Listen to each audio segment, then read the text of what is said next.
ఈ రోజు మీటింగ్ లో ఫుల్ ఫైర్ అయ్యండి మా చీఫ్ ఇంజనీర్. ఎందుకో తెలుసా? యాజ్ యూజువల్ సాటర్డే అంటే డ్రిల్ డే కానీ లేదంటే సేఫ్టీ మీటింగ్ అని ఉంటుంది. ఈ రోజు మాకు సేఫ్టీ మీటింగ్ పెట్టిర్రు. నేను షిప్ లో ఉన్నప్పుడు సాటర్డే వచ్చిందంటే అబ్బా నా అంత ఆనందంగా ఇంకెవడు ఉండడు. సడన్ గా మాకు మార్నింగ్ కాఫీ బ్రేక్ తర్వాత సేఫ్టీ మీటింగ్ పెట్టిర్రు. నార్మల్ గా అయితే ఆఫ్టర్నూన్ కాఫీ బ్రేక్ తర్వాత ఉంటుంది సేఫ్టీ మీటింగ్. ఇక నేను రెడీ అయిపోయి టీవీ రూమ్ కి వెళ్ళిపోయినా, ఎందుకంటే మాకు సేఫ్టీ మీటింగ్ అక్కడే జరుగుతుంది కాబట్టి. ఇంకోటి డ్రిల్ కి సేఫ్టీ మీటింగ్ కి ఎప్పుడు క్లీన్ బాయిలర్ సూట్ వేసుకొని రావాలి.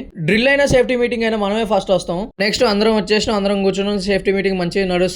ఇక లాస్ట్ లో చీఫ్ ఇంజనీర్ రిటర్న్ వచ్చింది. ఒకసారిగా ఫైర్ అయ్యిండు. ఎందుకంటే మేము ఫ్రెష్ వాటర్ ఎక్కువ కన్సంప్షన్ చేస్తున్నాం కాబట్టి. షిప్ లో వాటర్ డిసిప్లిన్ అని ఒకటి ఉంటది. డైలీ యూజ్ చేసేది ఒక లిమిట్ ఉంటది. ఆ లిమిట్ కంటే మేము ఓవర్ లిమిట్ లో యూజ్ చేస్తున్నాం. సో అందుకనే మా చీఫ్ ఇంజనీర్ బాగా ఫైర్ అయ్యిండు. ఇదే రిపీట్ అయితే ఒక 2 రోజుల వరకు ఫ్రెష్ వాటర్ లేకుండా మొత్తం స్టాప్ చేస్తా అని చెప్పిండు. షిప్ లో ఫ్రెష్ వాటర్ ఉన్నాయి కదా అని చెప్పేసి ఎట్లా పడితే అట్లా యూజ్ చేస్తా వేస్ట్ చేస్తా అంటే నడవదు ఈడ. ఇక సేఫ్టీ మీటింగ్ అయిపోయిన తర్వాత మా చీఫ్ మేట్ న్యూ సైనర్స్ కి ఆల్కహాల్ టెస్ట్ చేసిండు. ఎందుకంటే మా షిప్ లోకి ఆల్కహాల్ అలౌడ్ లేదు, 0% ఆల్కహాల్ పర్సెంటేజ్.